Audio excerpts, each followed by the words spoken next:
Breeding possible ആണ്. ബ്രീഡിംഗിൽ ഉള്ള ഒരു സവിശേഷത എന്ന് പറയുന്നത് ഇവര് നെസ്റ്റ് ഉണ്ടാക്കി ബ്രീഡ് ആവുന്ന ഒരു വെറൈറ്റിയാണ്. എല്ലാ മീനുകളും അങ്ങനെയല്ല. നെസ്റ്റ് ഉണ്ടാക്കുക എന്ന് പറയുന്നത് വൈൽഡ് കണ്ടീഷനിൽ ഇവർക്ക് അവൈലബിലിറ്റി ആയിട്ടുള്ള സാധനങ്ങൾ, മീൻസ് ഇപ്പൊ ഒരു സ്ക്വയർ PVC നമ്മൾ ചെയ്തിട്ട് കൊടുത്തു കഴിഞ്ഞാൽ ചാക്കൂലല്ല ചണച്ചാക്കോ രണ്ടുമൊന്നാണല്ലോ, അല്ല നൂലുകളോ വൈക്കോലോ അങ്ങനെ എന്തെങ്കിലും കൊണ്ടുവന്ന് അവരൊരു കേജ് ഉണ്ടാക്കും, കിളികൾ കൂടുണ്ടാക്കുന്നതിലോ കൂടുണ്ടാക്കും. അതിനുശേഷമാണ് ഇവരെന്ത് ചെയ്യുന്നത് ബ്രീഡ് ആവുന്നത്. പാരന്റൽ കെയർ ഉള്ള സ്ട്രെയിനാണ്. എല്ലാ സ്ട്രെയിനിലും അങ്ങനെയല്ല, എന്നിരുന്നാലും പാരന്റൽ കെയർ ഉള്ളതാണ്. അവരവരുടെ കുട്ടികളെ കെയർ ചെയ്യുന്നതാണ്.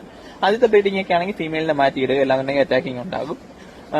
ബ്രീഡിങ്ങിന്റെയൊക്കെ ഒരുപാട് ആർട്ടിക്കിൾ നമുക്ക് ഗൂഗിളിലൊക്കെ ഉണ്ട്. അതിന്റെ ഒരു സുഹൃത്ത് ഇതിനെ കുറിച്ച് ഒരുപാട് റിസർച്ച് ചെയ്തിട്ടുള്ളതുണ്ട്, ഇബിൻ കണ്ടാവൻ എന്ന് പറഞ്ഞിട്ട്.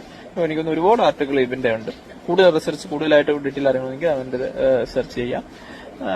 പിന്നെ ജെയിന്റെ അവരുടെ വേറെ കാര്യങ്ങളെന്ന് പറയുന്നത്, ഈ ടാങ്ക് അത്യാവശ്യം ഞാൻ പറഞ്ഞല്ലോ, അത്യാവശ്യം നല്ലൊരു സ്പേസ് ഉള്ള ഒരു ടാങ്ക് തന്നെ നമുക്ക് അതിൽ കൊടുക്കുക.